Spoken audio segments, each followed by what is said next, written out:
Mr. President, welcome back to the Kudlow Show. We appreciate it very much, sir. Thank you very much, Larry. I want to begin. Today's jobs numbers come out, and the top line was very solid jobs report. Americans are working. But, you know, you look under the hood. It's the same stuff. I just want to read a couple things. Full-time jobs down almost 500,000. Part-time jobs up 800,000. Manufacturing jobs down again. 825,000 native-born jobs lost, 1.2 million foreign-born jobs gained. These are uncomfortable statistics. There's something wrong. There's something unbalanced about all these numbers and where the country's going. Well, especially so since, as you see, and I guess you probably read one of the numbers where the illegal migrants that are coming into the country are getting the jobs. They're getting most of the jobs. And the citizens aren't getting the jobs. And the other thing that you don't know what to believe anymore, because 818,000 jobs 2 months ago was a fraud. They put in 818,000 extra jobs, and it got wiped out. They said they made a mistake. That wasn't a mistake. That was done on purpose. And it was supposed to come out, that number, the wipeout, was supposed to be after the election. But you had a whistleblower that came out and announced that they defrauded the country. So you say, like, how does that happen? I've never heard of a thing. I've heard of they're off by 10,000, 15,000. They were off by 818,000 jobs. So when is that going to come out? Yeah, well, it's probably be revised down. I mean, it's hard to know. We've never seen anything like it, as you point out. We've never seen numbers like this the last 7 months. Manufacturing jobs continue to decline, and the manufacturing ISM purchasing managers continues to decline. We haven't had any manufacturing jobs in 2 years. We're in a manufacturing slump, probably a manufacturing recession. Is this attributable, do you think, to Biden-Harris policies? Yes. It's attributable to the fact that other countries are ripping us off, including Mexico, and a lot of them, China always, but Mexico is really doing a big number on us. We have companies moving down to Mexico. They're making product. They're selling it in, and nobody's talking to them. Nobody's speaking about it. Nobody's putting tariffs on them. If you put tariffs on those companies, you wouldn't have them leaving our country. They're leaving us, going to Mexico, right across the border, building a plant and selling things back into our country. You can't let them do that. That's what tariffs are for. You put tariffs on, they won't be doing that. And it's like not complicated. It's really simple. So your plan, we're going to get to the tax hikes for Kamala Harris, but your plan, you will offer 15%, 21 to 15% business tax rate, which would be the lowest I think we've ever had in this country, and make us among the probably the lowest, or maybe the second lowest around the entire world. That's how competitive we'd be. But you got to produce it here. You've got to produce it here. Now, I think that would go a long way towards solving some of these various problems about foreign-born versus native-born manufacturing jobs and things of that sort. Tell me more about that vision. Tell me more what goes along with that. So first of all, I brought it from 39 down to 21, okay? It was 39, which was way too high and not competitive, and we were doing very badly. I brought it down to 21. And interestingly, just before I get to the 15, at 21, we did much more business the following year than we did at 39. In other words, we took in more revenue with 21 than we did because it was like, that was after the tax cuts. They call them the Trump tax cuts, which were phenomenal. And just about everybody admits that. Now I'm going to take it from 21 to 15, but you have to make your product here. And I'm going to guard them because a part of it is, as per your first question, we have to guard our companies. Now they're going to have low taxes, low environmental costs, low energy, because I'm going to get the energy, drill, baby, drill. We're getting the energy way down. We'll have the lowest energy. We're going to have low environmental costs because we're going to move. Look, people are tied up for years on environmental. I'm going to do an expedited environmental review. Permitting, quick permitting. Permitting. You had it once in the first term, one of the reasons, and then they undid it. I mean, I was approving plants at levels that nobody's ever seen. We're talking about plants that normally wouldn't get done. But then if you do your product here, you go from 21 to 15. If you don't, you pay 21. 15 makes us the most competitive. There are some countries, but not like this, There are a few countries that are slightly less. But 15 makes us so competitive. Everyone's going to come rushing into our country, but we're going to protect them once they're here with tariffs, so that if somebody wants to make their product outside of our country and sell it in, they have to pay a tariff, a substantial tariff, depending on, all different, because it depends on the country. It depends on where they are, how they're doing. And we have a case of India, which charges us massive, massive tariffs. You look at Harley Davidson and companies that went to India because they didn't want to pay 150, 200%. Brazil charges us a lot. China, always China. And, I took in hundreds of billions of dollars from China. No president ever took in 10 cents, not even, and I mean it, 10 cents. We never took in any money. I took in hundreds of billions of dollars. And now China's totally out of control. We have a deficit with China now that I've never seen anything like it, what they're doing with China. But we have a deficit with the country. We will take it from a deficit. We'll knock that down. When you start charging people tariffs, our country was the richest when we were doing tariffs. That was the richest. This was in the 1880s and 90s. We were if you go back to the dates and you look, our country was so rich, we didn't know what to do with all the money we had. They had committees, the Great Tariff Committee of 1887.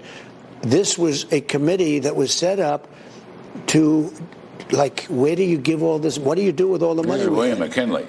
That was under William McKinley. He was the chairman of the House Ways and Means Committee. Yeah. The McKinley Tariff of 1890. He was a big tariff I read man. the whole biography. Yeah. It was 600 Well, pages. he made money, and Roosevelt spent it. So Roosevelt gets credit for being a great president. McKinley was actually a great president. He was assassinated. You know why he was assassinated? Because he was charging all these countries money, probably. Who the hell knows? But we were so rich.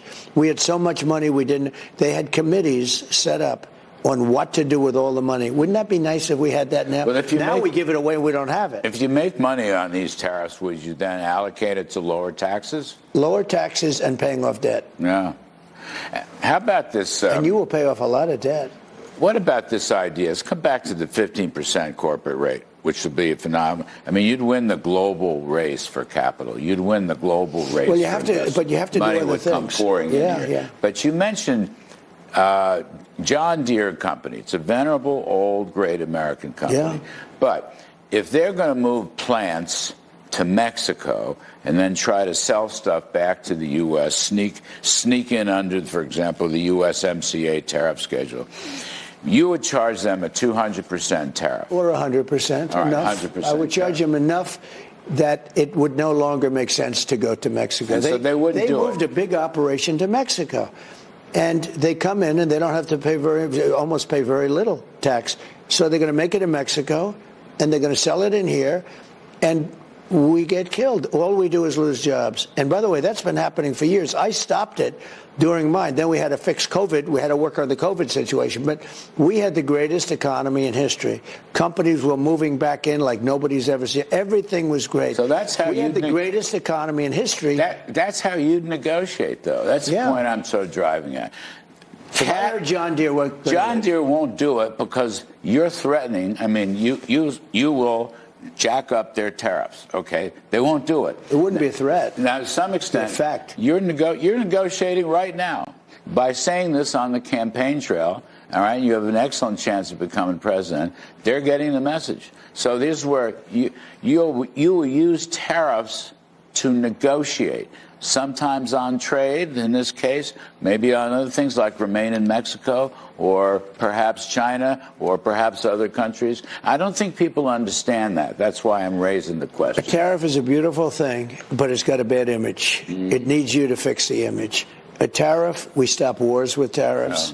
I mean, I had cases where I told a country they were being very aggressive with another country. It had nothing to do with us. I just don't like seeing dead people, okay?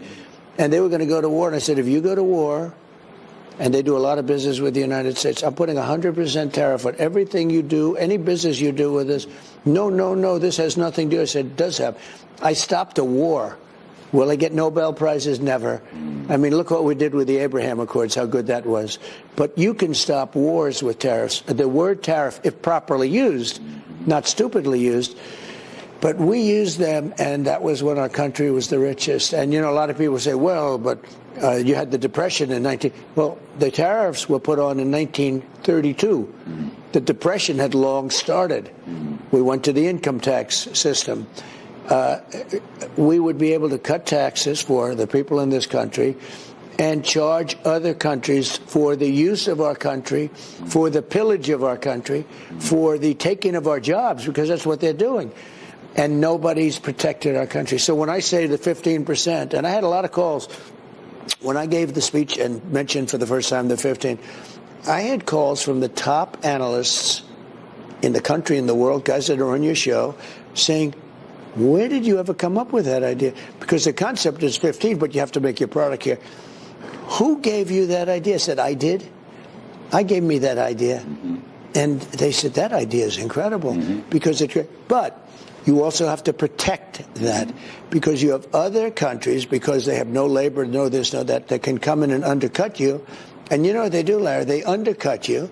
They drive your businesses out of business, and then they come in for a much higher number. And you're still for reciprocity, the concept of reciprocity. If somebody's charging us 100, we charge them 100. If China charges us on a car 100%, we charge them on a car 100%. Right. It's very simple. I have a certain senator named Lindsey Graham, and he's not into this as much as he is other things. Yes. And he's a nice guy, good guy, and he cares. He loves the country. Even though he's a progressive, that's okay. These are minor details. But I said, so Lindsey, let's talk reciprocity. He talks about trade. He says, well, I'm not so much into trade. Tell me. I said, a country is charging us 100% tariff. We're going to charge them for a similar product 100% tariff. He goes, so they charge us, we charge them? You got my vote. It's just simple. But we have guys, even in Congress, that for whatever reason, they don't want to do it. They actually say it's not fair trade. And I say, you're right, it's not fair trade, not fair trade for us. If we do this, we could become overnight a power again economically. We'll never be a power unless we do it. Unless we charge and unless because, we've been giving foreign countries such benefits over the years. South Korea, we're basically paying for their military. I had them paying billions of dollars. I went to them and said, you're not paying anything. You got to pay. And I had them paying billions of dollars. And I hear Biden gave it up for whatever reason. But look at the advantage they have when you do that. We have been helping countries. We're still helping countries come back from the Second World War. We help Korea come back from the Korean War. But we never did anything about it. In other words, we've been helping them for many, many decades. It's time we stop. They're a money machine. It's time we stop. And be fair, but it's time we stop. We are helping countries. But you would work a deal out with Korea. Work a deal. I can work a deal. I already did. I worked a deal, and then they gave it away. You worked a deal out with Biden Japan in return also. Biden gave it away. Yes. They agreed to pay me billions of dollars. It was all done. They started paying. Then when he came in, they cut it. And I hear that they're paying nothing again. They were they happy? Were they thrilled? Would they say they like me as opposed to like a Biden where they can get ripped off? I can't imagine they'd say they love me. South Korea is still an ally of the United States. Sure, it's an ally, but, on trade, it's not an ally. Right. In trade, it's an enemy. It's an enemy. Some of the worst people we have in terms of trade are our allies. Japan is, an ally, right? And I made a deal there with Abe, who's a great man who got executed, who got, just horrible what happened. He was assassinated, but he was great. He was a great leader, too.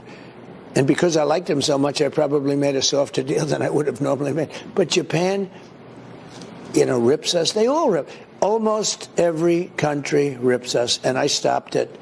Now, China's one, but, it's not just China. Policy in a second term. No, you have to protect. First, the companies move in, but then you have to protect them, and you protect them with tariffs. And they either pay the tariff or they move a plant to the United States. I want China to build plants for car plants, as an example. I want China to build car plants here, not in Mexico. Yes. Well. And it's very simple. It's amazing that it's not done. And people come to me and they say, wow, that makes sense. But you have congressmen and people that are against it. I said to one man, he's no longer in politics. He happened to be from Pennsylvania, happened to be a senator from Pennsylvania. I said, so let me get this straight. If China's charging us 100% tariff for the similar product, could I charge them 75? No. Why?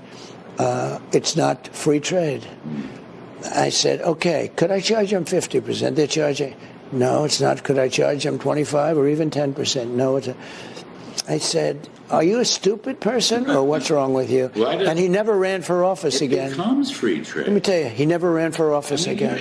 I think theoretically, with reciprocity in trade negotiations, everybody gives up and you go back to nothing. Yes. Okay. I know people. This is a guy that people said was smart. He never ran for office because I wouldn't give him an endorsement. Because I said anybody that says that. So think of it. We're paying them 100%. We make them pay 100%. Two things. One of two things are going to happen. We'll either collect the money, or they're going to say, let's not pay any. Let's just go back to basics, right? But there are a lot of cases where they're charging us a tremendous amount. We charge them nothing. They're making a fortune. And by the way, hence we have a $35 trillion. We can start cutting into that. We can have. We have a tremendous deficit in this country. We've had it for decades, right? But we have a tremendous deficit in this country. We can go to almost no deficit almost immediately. Let's talk. You're right, Larry. One thing, we've treated the world nice for a long time. We've been run by stupid people that allowed us to get into this situation, and it's about time these other countries play a little ball with us. And all I want is fairness. And if they're fair, we have something that you've never seen in this country till, literally the 1880s, the 1890s. But that was the time. You hear about wealth, but we were giving a lot away for a long time. That was the time we were the richest. We were so rich. And it was all based on tariff. There was no income tax. It was all based on countries coming. And if you look at some of McKinley's words, he was very beautiful in the word, we will not allow the pillage of our country. And if they're going to take our jobs, and if they're going to do this and that, they've got to pay for it. And all I'm saying is that they've got to pay for it. You've talked about a golden age. You've talked about new industrialism and basing it around your lower taxes and deregulation and, of course, liquid gold and drill, baby, drill. So there you have it. Now, there's a new ad up. Kamala Harris is saying taxes are going to have to go up. She's just saying that. And the ad, calculations are almost $3,000 per family based on her tax plan. She would do things that would drive investment away from this country, destroy businesses, damage households. Some people say it would even lead to a depression. There's a difference. You're the tax cutter. You're trying for a new golden age in this country. She's a tax hiker in order to pay. She wants another $2 trillion in entitlements and spending. She said that in one of her economic speeches when she declared her candidacy. There's a big difference between the two of you. She wants to tax people, but also businesses into other countries. You know better than anybody, probably better than anybody on the planet, because you know every head of every company. You have interviews with them every once in a while, right? These are people that are probably more loyal to their company and their shareholders than they are to a country. Mm-hmm. And what happens is when you charge too much, what's going to happen, they're going to leave other countries. They're coming back to us at the 15%. They're going to make the product here. But what happens is they're loyal to the company and the stock price. And when Europe and other places, look what happened with Ireland and the pharmaceutical industry. They just stole it when we were, so many of these companies are located in Ireland. And it was all based on tax policy. And if you follow Kamala, if you follow her, she doesn't know anything about it. Look, this woman destroyed maybe the best city in the country, San Francisco. Now, it wasn't over tax. It was over defund the police and all sorts of other things, right?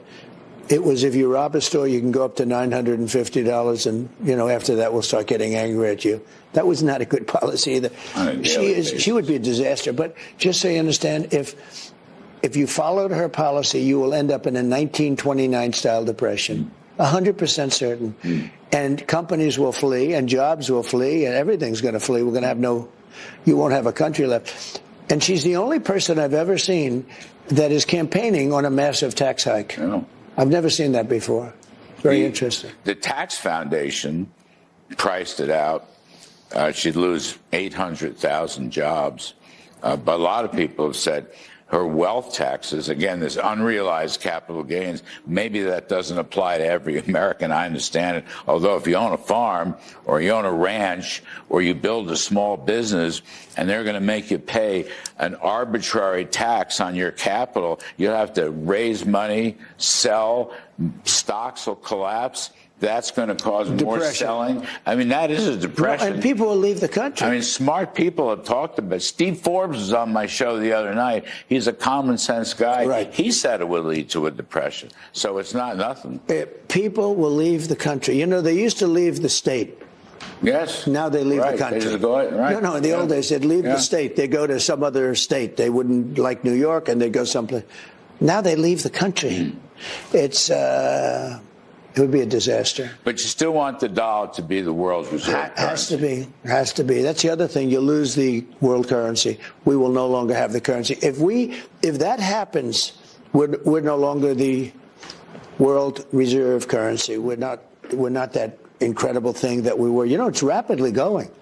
Because we lose Russia, we lose this one, we lose that one. China would love to take over. And the one that wants to take over is China with the yuan. They'd love to take over. You know that very well. If we lose that, we become somewhat of a third world country because we have no borders right now. We're going to have strong borders in hopefully a few months. We have no borders, need great borders, and you really need a free press. We really don't have a free press. You're free. There are some people that are free, but not too many. The press is very dishonest. I get to see it all the time because I will talk to them about something, give them the exact information that they're looking for. This is exacting stuff. And then they will purposely write it wrong. It's amazing. Amazing. So, but you know that. I understand. I know. I've had that experience. You've been visiting the hurricane victims and trying to raise money privately.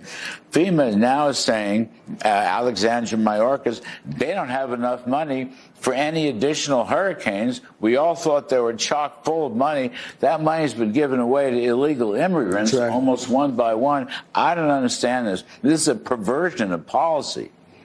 So you don't understand it because it's not understandable. I don't get it. In all fairness, it's not understandable.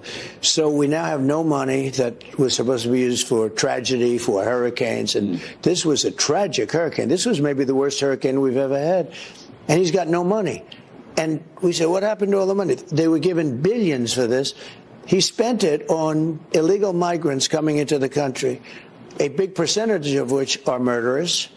I don't know if you saw 13,099 murderers. Many of them, I think 22%, they said, killed more than one person. Some killed more than 5 people. These people are now living happily in our country, okay? And only bad things are going to happen. Terrorists. They have 645,000 very bad criminals coming in with all of the others. And then they have 21 million people plus. And a lot of those people aren't the greatest either. So we are poisoning our country. Our country is being poisoned. Our country is being ruined. It's being ruined by these people. And they took billions of dollars and used it for settlements of people that came in, many of which are criminals. And the people in North Carolina and South Carolina and Georgia and Florida, Virginia, Tennessee, there's no money for them. Yeah. But they're giving people, how about where they let them come in and stay in hotels and our veterans are sleeping outside of the main door to the hotel. And they're watching migrants go into a hotel and sleep in a suite and they're sitting on the sidewalk and our veterans, they're our great veterans. This is the worst administration. Let me tell you, if they were modestly good. I wouldn't have even run. This is the worst administration. But they spent this emergency money on illegal. They stole it. They stole it. This is also a perversion of what the congressional authority was. And they're trying to get those people to vote, Larry. They're trying to get those people to vote, just so you understand. They're trying to get them on the voter rolls. They want to put them on the Social Security rolls, which will destroy Social Security. This is the worst president in history. This is the worst administration in history. And she's worse than him. And actually, it's going to be hard to say this because he's pretty bad. She's actually less bright than he is. She has no clue what the hell she's doing. That's why she never does an interview. She never does a press conference because she can't talk. I watched Oprah, where she was interviewed on Oprah. She can't talk. She can't open. She can't. How do you deal with President Xi of China, who's a fierce person? Somebody said, what's he like? He's a fierce person. He is very fierce. But Putin and all these people, she does Oprah. If you watch that, it's like, what are we dealing with? She won't do a news conference. Look, Biden is brighter than she is. We got a problem. Well, and then you look at the vice president. How about that? J.D. Vance was great. J.D. was terrific. Top student at Yale Law School, graduated with honors. He did you proud. No, he was great. He did you proud. You chose him. He did you proud. I think so. And I knew I was getting a very smart guy. But how do you compare that with this guy that calls himself a knucklehead? He says that he's a knucklehead. He actually says that it's. Can he be president someday? I want to talk about Elon Musk for a minute. It's great. Who's come out strongly for you. And this business, you talked about the New York Economic Club a couple of weeks ago. So Elon wants to help with a efficiency commission. We had one like that in the Reagan years, many years ago. You can use that. I mean, to me, this would be, not only would you pare back unnecessary spending, but you'd have an opportunity, I think, sir, to go into these bureaucracies. I mean, you've got domestic bureaucracies. They have tenure. They don't use Congress. They go off on their own. They're very liberal. They're very left. You've got issues in the FBI. You've got issues in the CIA. You've got issues in the Secret Service. I mean, to me, the Elon Musk Commission could be a phenomenal weapon for better government and better growth. He'd be great. And, you know, you were telling me the other day, I got a lot of thank yous from North Carolina, from Georgia in particular, from maybe North Carolina. But they both have the problem. North Carolina is a disaster, what's happened there. And, you know, the response has been the worst ever. It's been worse than Katrina, they say. That destroyed a certain person's reputation. I'll be nice and not mention the name, but it destroyed the reputation. Yes. This is worse. The response here is worse. And they have no money on top of everything else. But they came to me and they said, do you know Elon Musk? I said, yes. And they said, is there anything you can do to help us with Starlink? Because they have in North Carolina and in Georgia and in some others too, they have no communication whatsoever. All of the poles are down. All of the wires are down. They're all lying in the mud, right? And I said, what can I do? They said, we need help. And I called Elon, and I'm telling you, it was amazing. The call wasn't even over. And Starlink units were being delivered to North Carolina and now to Georgia. Georgia called me a little bit later, and I said, we'll get them. And they were very happy. The governor of Georgia is actually working very hard. Everybody was so happy. Elon delivered so quickly. I'm telling you, the phone wasn't, I was getting calls, thank you very much. The call's not even over yet. And I said, that's great, Elon, thank you. It's a great thing, Starlink. But interestingly, we're hooking up internet out in the country, and they're spending billions and billions of dollars. So far, they haven't hooked up one home. He can do this with Starlink. $40 billion unspent, in part because they didn't have the DEI requirements. And you can do that through the satellites, and you don't have. And they insulted Elon, and now they're going to need him to restore power. Well, he was great. He came through. He does come through. He would be incredible on that commission, and we'll. But that's the thing, and you not only cut spending. I think you can take a strong look at some of these agencies, and you know the ones I'm talking. I mean, Yeah. I mentioned them a moment ago that really are not doing their job. They've become very political. Well, the one thing we want to do is education. We want to move education back to the states. Right. We'll spend less than half. You have to see Washington. It seems like every building's Department of Education. For what? If you take a state, Iowa or Indiana or Idaho or, states that really run well, you let them run their education. So just quickly, so we're among the worst in the world in education. They rate 40. We're 40, 38, 39 always. We're in the worst. We're number one at one thing, cost per pupil. We spend so much more per pupil. So we know it's no good. It's not working.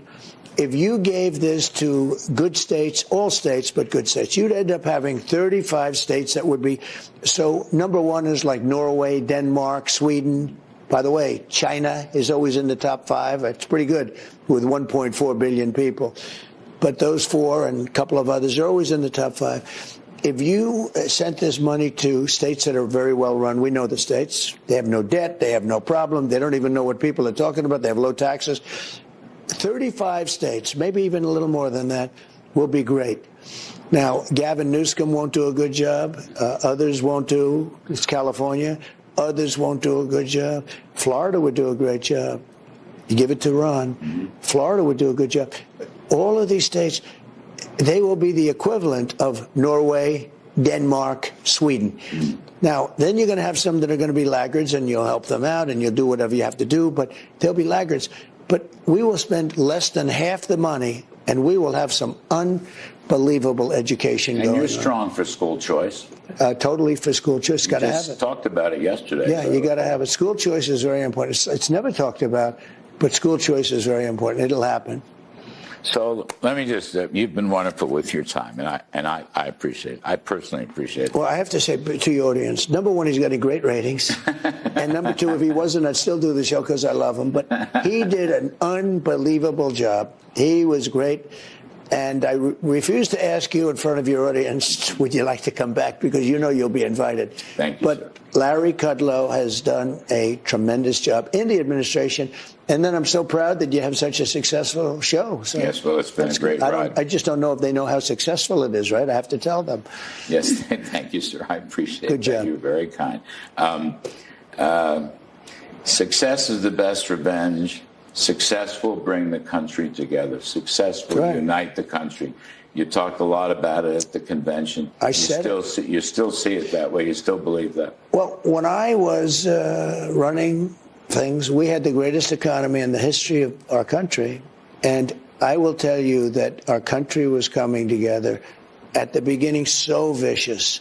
But we had a time, 2.5 years in, it was numbers that nobody's ever seen before. That's right. And people are calling me, they like to call themselves progressives or whatever, but people that were far left were calling me. They wanted to meet, they wanted to talk. Success, everybody, men, women, people with the highest degree, people with no college degree, no high school degree, all different groups, young people, old people. There wasn't one group that wasn't doing the best ever in the history of our country.